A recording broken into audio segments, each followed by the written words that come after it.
जय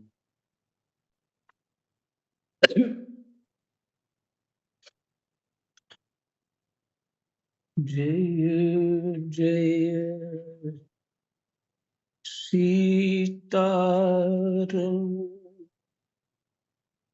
जय जय सीताराम।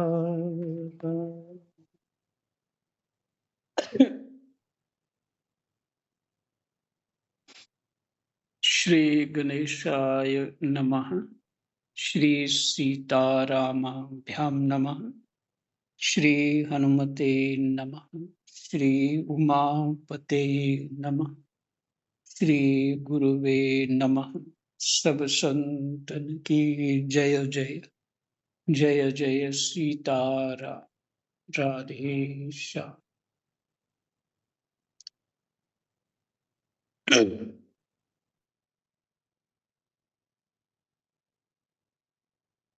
श्रीमद् भगवद गीता जी, अध्याय 7 और श्लोक संख्या 11।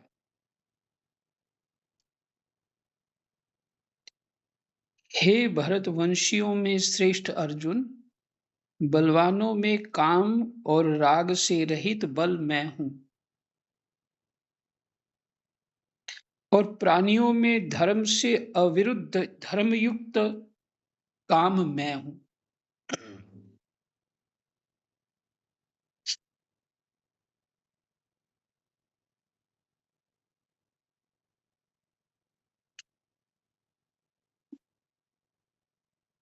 बलवानों में काम और राग से रहित बल मैं हूँ।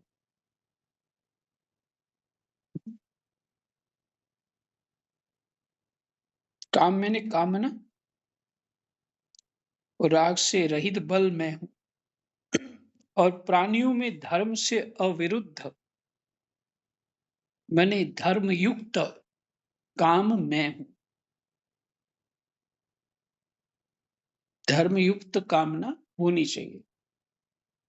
स्वामी जी की व्याख्या पढ़नी चाहिए। सात्विक बल और बलवान, धर्मयुक्त काम और प्राणी, ये सब के सब एक भगवान ही है। सात्विक बल और बलवान, धर्मयुक्त काम और प्राणी, ये सब के सब एक भगवान ही है।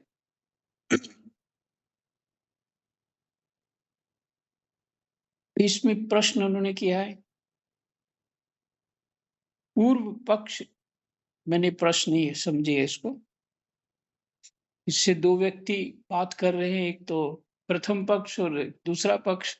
इसी तरह इधर प्रथम पक्ष और उत्तर पक्ष, पूर्व पक्ष और उत्तर पक्ष। पूर्व पक्ष में क्या कहते हैं? तामसी बल और धर्म विरुद्ध काम क्या भगवान नहीं है? प्रश्न कर दिया। उत्तर पक्ष, भगवान होते हुए भी ये त्याज्य हैं। बहुत सुंदर अर्थ है। मैंने उत्तर, भगवान होते हुए भी ये त्याज्य हैं, ग्राह्य नहीं है।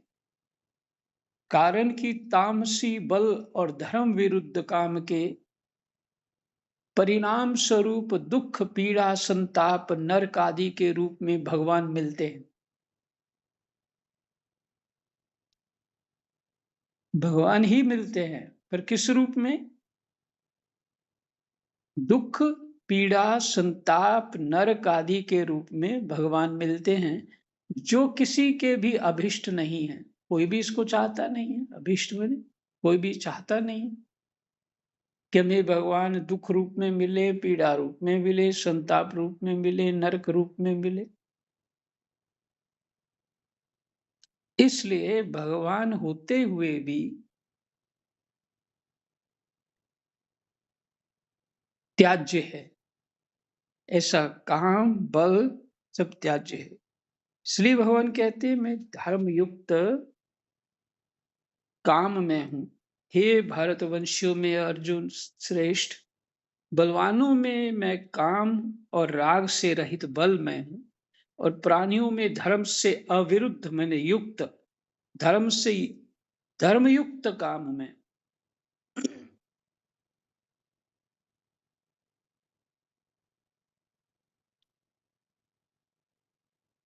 संख्या 12।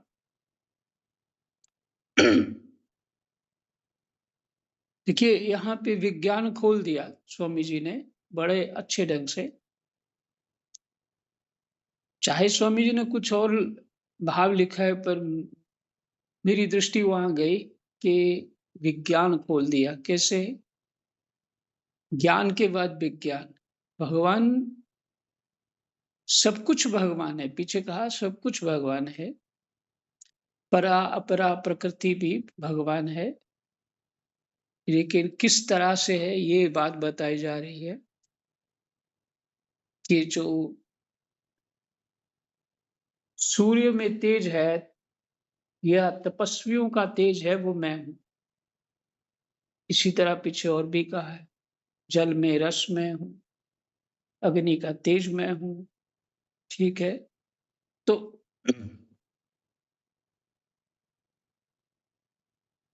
अगर जल में रस नहीं हो तो जल जो है क्या स्वरूप हो जाता है? उत्ते वो अग्नि स्वरूप हो जाता है। उसका रस निकाल दिया जाए तो।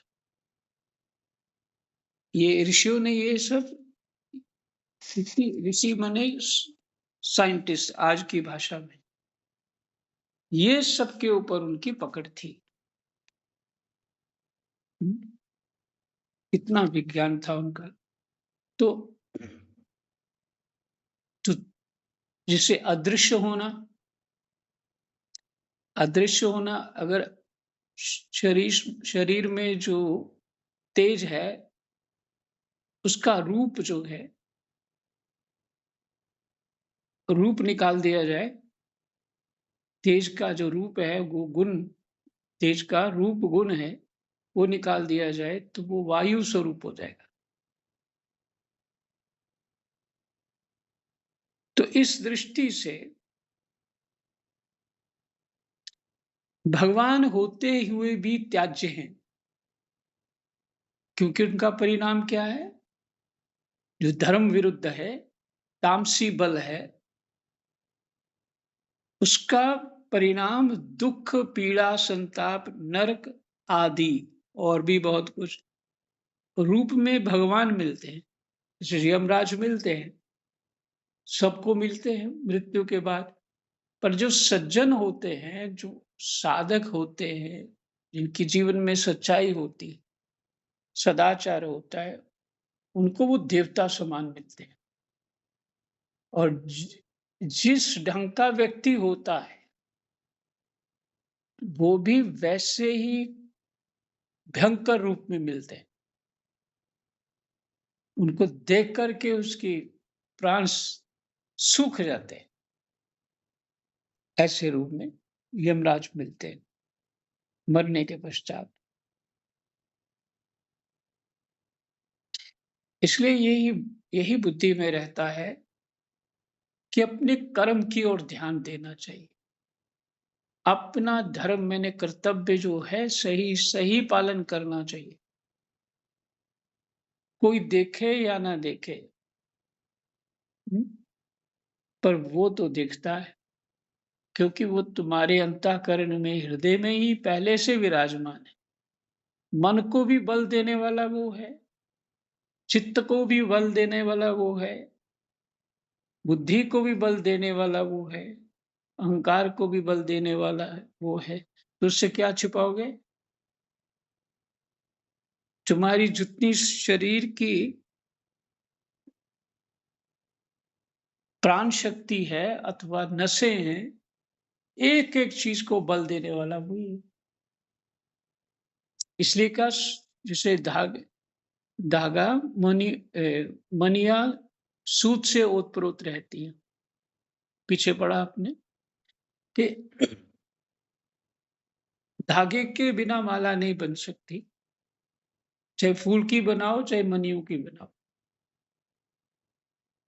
वो बिखर जाएंगे। उसी तरह अगर सभी वस्तुओं में उसकी स्थिरता के लिए परमात्मा ना हो तो सब बिखर जाएगा, कोई काम नहीं करेगी। इसलिए वो ओत-प्रोत हर जगह हैं। इसी का दृष्टांत लीजिए कि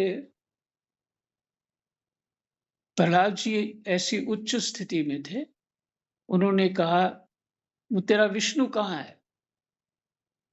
हिरणाक्ष ने, हिरण्यकशिपु ने, विष्णु ने कहा। तो बोले, "पिताजी क्या बताऊँ, वो कहाँ नहीं है? सब जगह है।" तो उसने कहा, "क्रोध में ही था, तो क्या ये खंभे में है?" बोल सकता था, "हवा में है।" ऐसा बोल सकता था, नहीं बोल पाया। बोला, "खंभे में है।" जड़ता के ऊपर बुद्धि तो जड़ के ही दृष्टांत देगा। तो उन्होंने कहा, "हाँ, खंभे में है।" तो उसने जोर से खंभे को मुक्का मारा, खंभा टूट गया और बीच से नरसिंह भगवान प्रकट हो गए। क्योंकि भक्त को सर्वत्र दिखाई देता है, इसलिए भगवान पुष्टि करते हैं। हुँ, कि ये जिसको इसको जो दिखाई दे रहा है वो, हाँ, मैं हूँ वहाँ। भगवान प्रकट हो गए और जिस क्रोध भावना से, जिस क्रोध के जिस जिस भावना से वो भगवान का चिंतन करता था कि मैं मार दूँगा और बड़ा दुष्ट है ये विष्णु, इत्यादि, इत्यादि, वैसे ही भगवान रूप बना के आ गए सामने। ले आ गया मैं, जिस रूप में तू भज रहा था मेरे को, मैं उसी रूप में आ गया। तो भगवान ने उसकी खबर ले ली, थोड़ी देर उसको दिखाया कि तेरे अंदर बल बहुत है, फिर एकदम पकड़ लिया उसको और उसको अपने नाखूनों से ही फाड़ डाला। तो जिस रूप में तुमने मुझे भजा, मैं उसी रूप में आ गया। तो भगवान तो है ना, जैसा तुमने भजा। इसलिए धर्म विरुद्ध काम या बल या तप कुछ भी करोगे, वैसे ही रूप में परमात्मा मिले। संख्या 12। और तो क्या कहूँ, कौन? भगवान कृष्ण कह रहे हैं, और तो क्या कहूँ, जितने भी सात्विक भाव हैं और जितने भी राजस तथा तामस भाव हैं, वे सब मुझसे ही होते हैं, ऐसा उनको समझो। परंतु मैं उनमें और वे मुझ में नहीं हैं। बल तो मेरे से प्राप्त होता है, पर उन भावों में मैं नहीं हूँ, बल उनको मेरे से ही प्राप्त होता है। उन भावों में मैं नहीं हूँ, पर उस भाव को बल मेरे से प्राप्त होता है।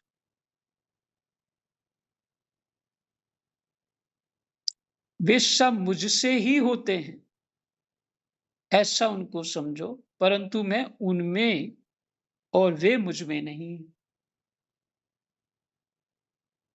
बिल्कुल ठीक, भगवान में तो कोई तामसिक भाव नहीं है, क्योंकि वो भगवान गुणातीत हैं, सच्चित आनंद हैं। ये तो पता ही है सबको। पर भगवान के, जैसे कोई कमरे में दीपक रखा है, तो उसके प्रकाश से सभी लोग काम कर लेते हैं। पर प्रकाश उनके भीतर थोड़ी है, तो उसके सहारे काम कर लेते हैं। लेकिन तमोगुण, रजोगुण में बल तो देने वाले परमात्मा ही। और फिर अभी व्याख्या पढ़ लेते हैं। शरीर, इंद्रियां, मन, बुद्धि से जो सात्विक, राजस तथा तामस भाव, क्रिया, पदार्थ आदि ग्रहण किए जाते हैं,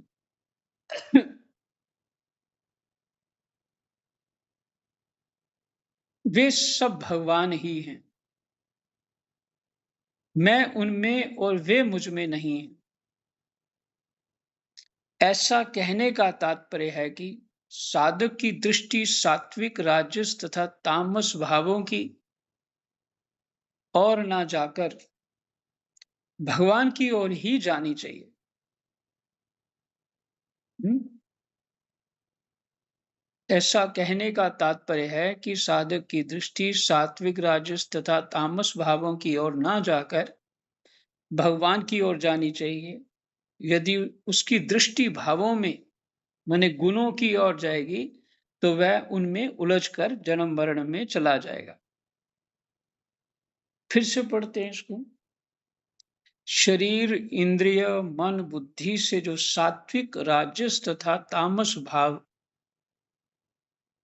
शरीर, इंद्रिय, मन, बुद्धि से इन्हीं में तो ये भाव जो है कार्य करते हैं। बुद्धि से जो सात्विक, राजस तथा तामस भाव हैं, ये तो सबको पता ही है कि सात्विक क्या होता है, राजस क्या होता है, तामस क्या होता है।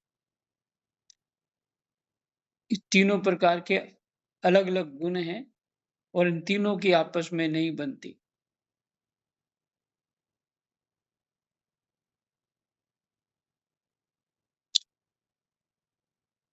तो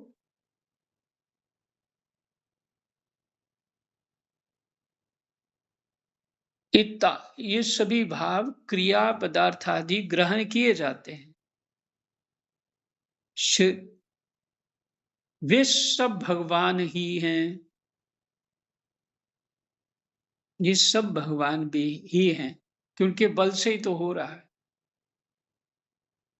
जगत में जो भी कोई अच्छा बुरा कर रहा है, वो भगवान के बल से ही हो रहा है।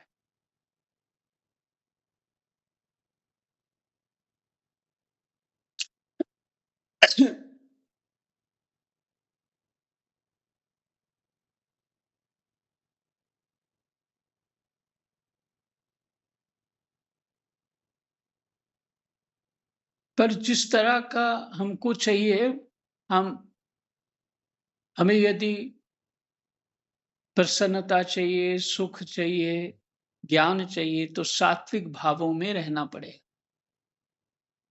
और यदि कामना चाहिए, संसार की संसार चाहिए, संसार का ही सामान चाहिए या सुख चाहिए, तो रासिक भाव हो रखना पड़ेगा। और यदि दुःख दर्द ही चाहिए किसी को, तो तामस भाव।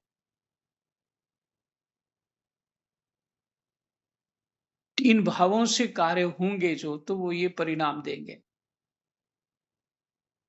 लेकिन इस सारे भाव जो हैं भगवान के समर्थ से ही होते हैं। तो साधारण मनुष्य सोचता है भगवान जी है, दुष्ट क्यों बनाए हैं, सज्जन क्यों नहीं बनाए हैं, भगवान की बहुत बड़ी गलती है। इतना बड़ा फल जो है पेड़ पे लगना चाहिए, बेल पे क्यों लगा है? और छोटा फल है वो तो पेड़ पे लगा है।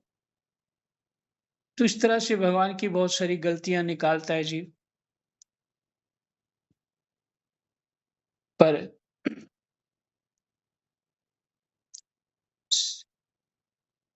जब सत्संग शास्त्र ठीक से समझ में आता है, तब ये पता लगता है कि जो कुछ भी हो रहा है, वो बिल्कुल सही हो रहा है, कहीं भी कोई गलती नहीं है। हमारी बुद्धि इस ढंग की है कि जो ठीक है, हमें क्या ठीक लगता है, वो हमारी बुद्धि का छोटी-सी बुद्धि में वो समा नहीं पाता है पूरा जगत, इसकी रचना, इसका कारण, इसका ज्ञान समझ नहीं आता है। इसलिए हमें जो अच्छा लगता है, हमें जो ठीक लगता है बस उसको ठीक मानते हैं और जो समझ नहीं पाते उसको गलत मान लेते हैं।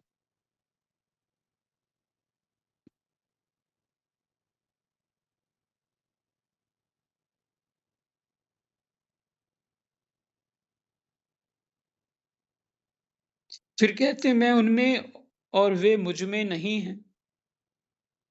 ऐसा कहने का तात्पर्य है कि साधक की दृष्टि सात्विक, राजस तथा तामस भावों की ओर ना जाकर भगवान की ओर ही जानी चाहिए।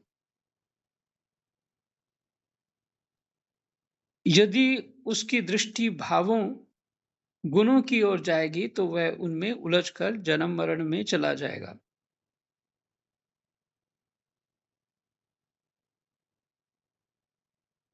संपूर्ण सात्विक, राजस और तामस भाव भगवत स्वरूप है।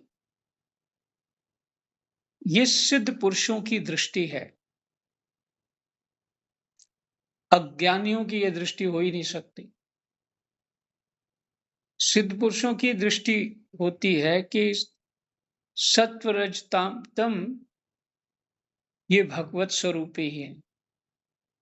इसका अर्थ जगत में जो कुछ हो रहा है वो भगवान की लीला ही है। यह सिद्ध पुरुषों की दृष्टि है और भगवान उनमें और वे भगवान में नहीं हैं। भगवान उनमें क्यों होंगे? सिर्फ प्रकाश देंगे और भगवान में तो निश्चित वो है ही नहीं। ये गुण, ये भाव गुण जो भी सत्व रजतम भगवान में नहीं है। ये साधकों की दृष्टि है। संख्या 13।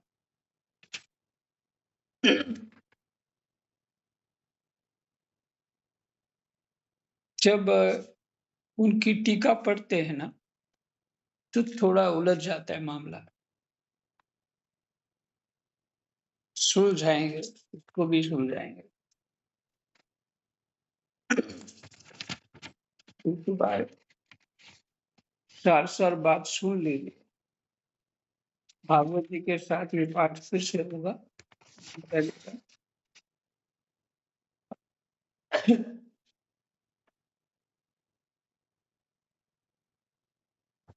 संख्या 13। किंतु इन तीनों गुण रूप भावों से मोहित ये संपूर्ण जगत अर्थात प्राणी मात्र इन गुणों से अतीत और अविनाशी मुझे नहीं जानता।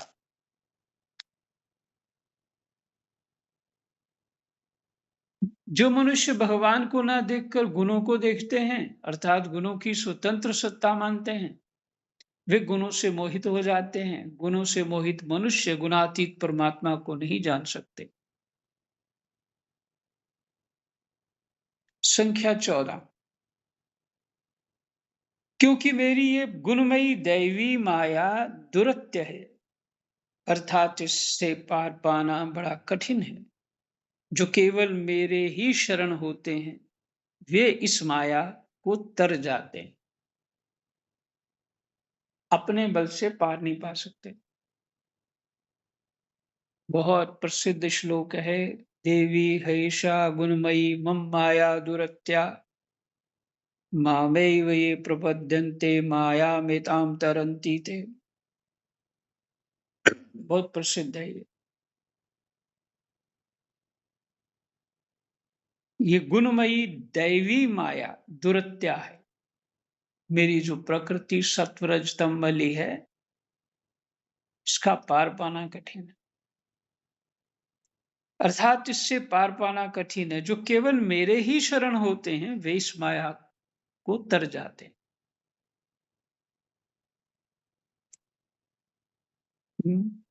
क्योंकि भक्ति जो है वो शरण है, भगवान की शरण है।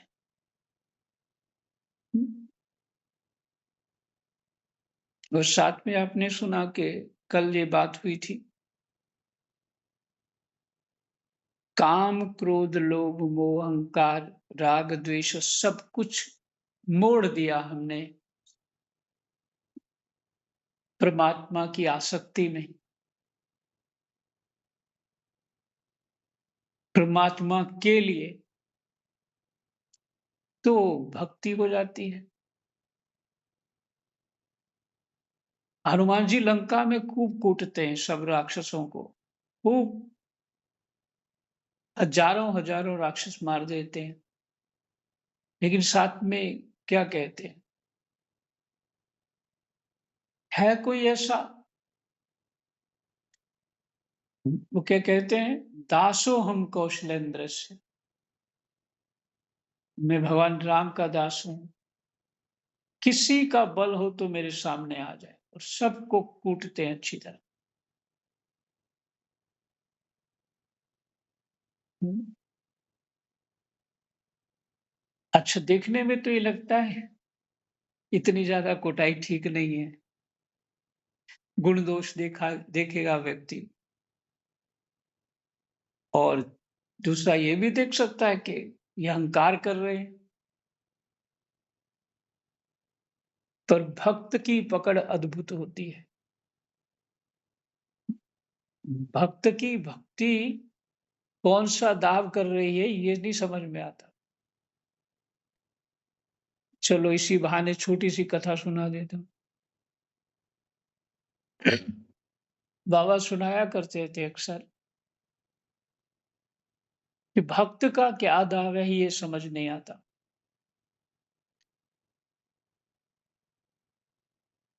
इस मैंने उस साधक की भक्ति कैसी है ये दूसरा समझ नहीं पाता। कैसे?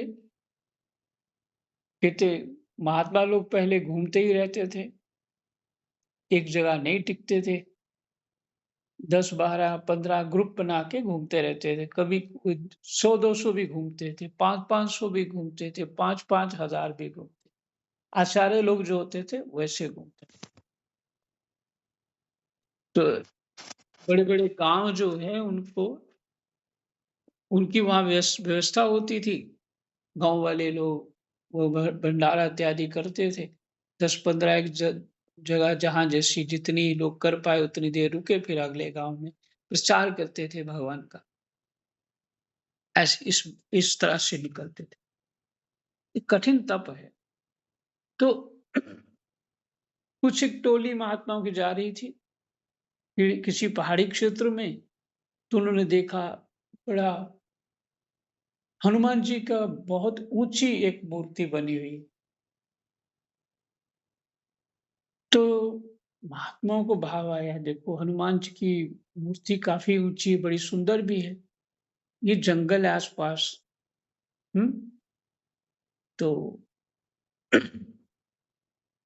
ये कहीं आग लगी तो हनुमान जी को भी कष्ट होगा, उनको इसकी अग्नि का ताप लगेगा, इसलिए आसपास की झाड़ियां जो है सब काट दी दूर दूर तक।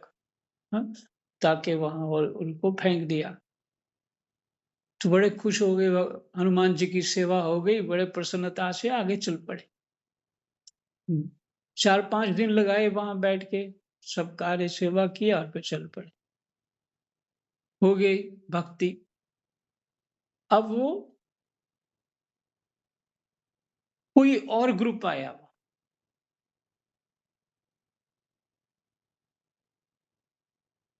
उसने देखा कि यहाँ पे तो कुछ भी नहीं है। हनुमान जी को धूप सर्दी गर्मी बरसात लगती होगी, तो उसने ऊंचा सा एक छाया के लिए उनका छत्र जैसी झोपड़ी बना दी और आसपास पेड़ लगा दिए, इसकी छाया में हनुमान जी को लगती रहेगी। वो भी ऐसी सेवा करके चल दिए।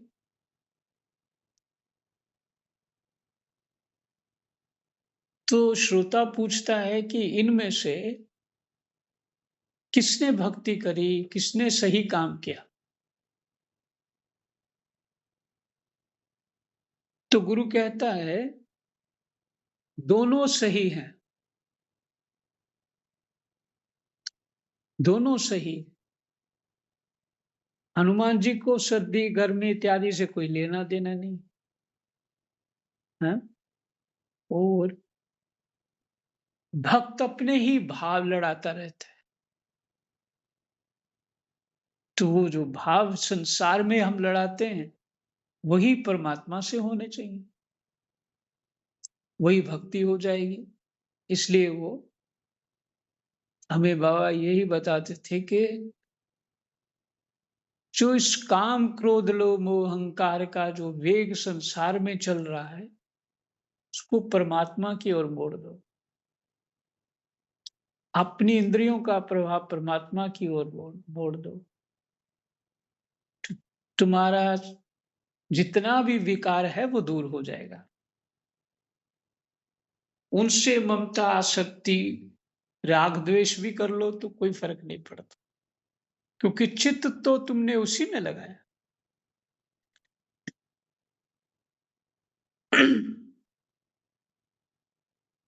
इसलिए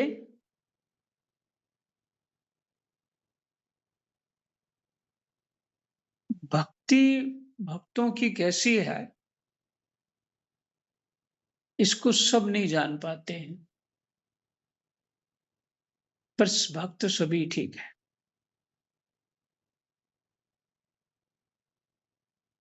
तो ये भगवान की माया के विषय में बात हो रही थी कि भगवान की कृपा से ही, उनकी शरण से ही जो है तर सकता है, और वो तर वही सकता है जो उसकी शरण में है। तो भक्ति एक शरण है। 15वां श्लोक है उसमें, आप सुनिए। परंतु माया के द्वारा जिनका ज्ञान हरा गया है, वे आसुर भाव का आश्रय लेने वाले और मनुष्यों में महान नीच तथा पाप कर्म करने वाले मूढ़ मनुष्य मेरी शरण नहीं होते। उनका अपने ढंग का ज्ञान होता है। ये सब पखंड है जी, ये सब बेकार टाइम है जी, खाने पीने का धंधा है जी, फलाना है जी, ढमकाना है जी। जो उसकी बुद्धि जैसी होती है वो वैसी अपना बखान करने लग जाता है। शास्त्र कभी देखा नहीं होगा, जीवन में कभी भी महापुरुषों का थोड़ा भी 5 मिनट भी संग नहीं किया हुआ होगा, और इधर उधर जो चाय की दुकान पे इधर गपाष्टक इन लोगों का चलता रहता है, उसी को ही ज्ञान मान के वो दूसरों को कटाक्ष करते रहते हैं।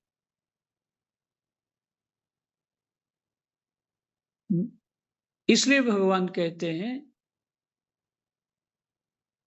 माया के द्वारा जिनका ज्ञान हरा हरा गया है, इसका ज्ञान हर लिया है माया ने, वे आसुर भाव का आश्रय लेने वाले और मनुष्यों में महान नीच तथा पाप कर्म करने वाले मूढ़ मनुष्य मेरे शरण नहीं होते।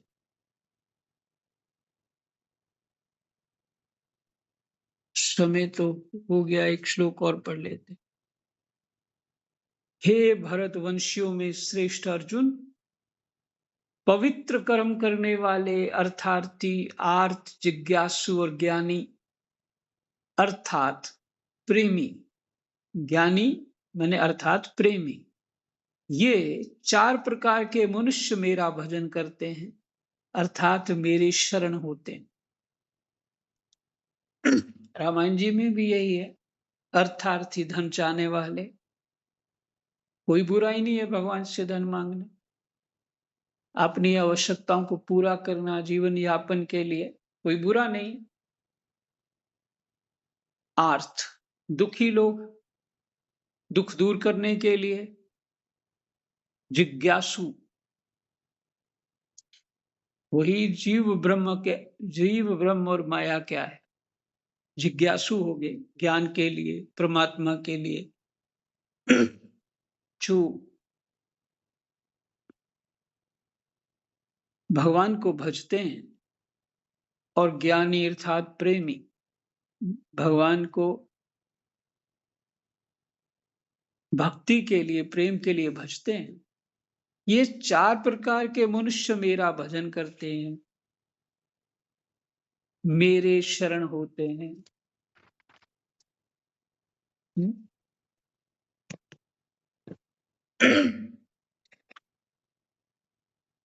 संख्या 17।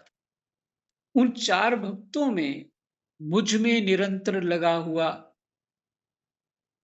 अनन्य भक्ति वाला ज्ञानी अर्थात प्रेमी भक्त श्रेष्ठ है। इस सभी भगवान कहते हैं श्रेष्ठ है, पर उनमें से भी श्रेष्ठ है जो मेरा प्रेमी भक्त है, जिसको मेरी ही चाह है। वो अपना दुख दर्द भी नहीं देख रहा। हम्म, क्या है क्या नहीं है, जानना ज्ञान विज्ञान वो भी नहीं देख रहा है, और अपनी दरिद्रता भी नहीं देख रहा, सिर्फ मेरे से प्रेम करता है। कहते वो प्रेमी श्रेष्ठ है, क्योंकि ज्ञानी भक्त को मैं अत्यंत प्रिय हूं और वह मुझे अत्यंत प्रिय है। जय जय सीताराम। राधे श्याम। कृष्णाय वासुदेवाय हरे परमात्मनि प्रणतः क्लेशनाशाय गोविन्दाय नमः। जय जय सीताराम। राधे।